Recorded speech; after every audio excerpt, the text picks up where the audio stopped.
This patient was referred to me for endodontic retreatment of tooth number 14. According to the patient, the root canal was done a few years ago. A few days ago, he developed a phoenix abscess.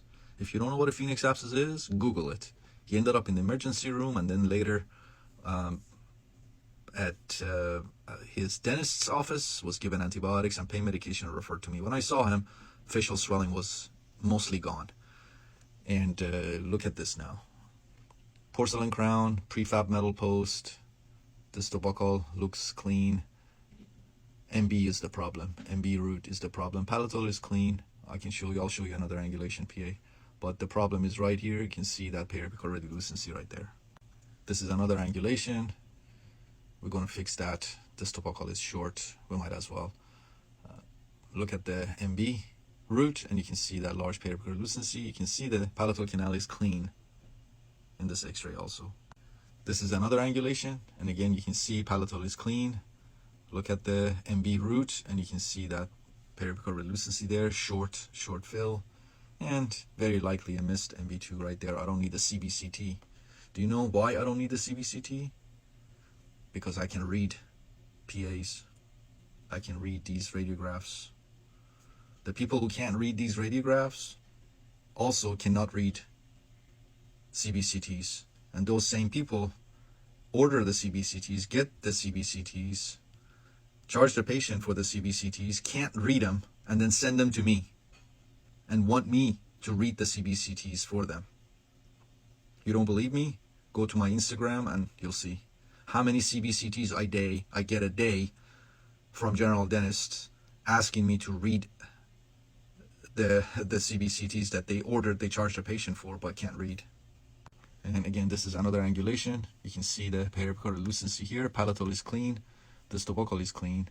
And very likely there's a missed MB2 right there. So we discussed options with the patient. Patient decided that he wanted to try to see if tooth could be saved. And that's what we did today. We redid this root canal for this patient in one appointment. I left the palatal canal be.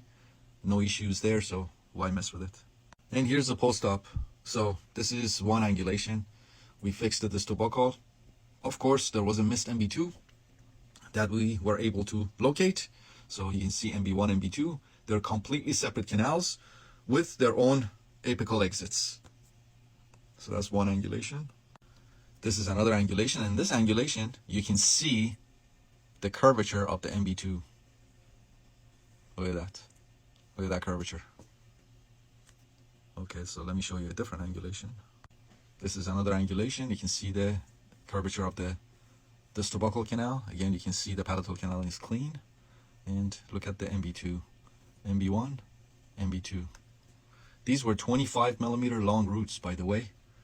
So this dentist who attempted this root canal originally, it just the bite was too big for his mouth. He had no idea what the heck he was doing. This is another angulation, and again you can see MB1 and MB2 right there, completely separate from each other. And look how far MB2 was from MB1.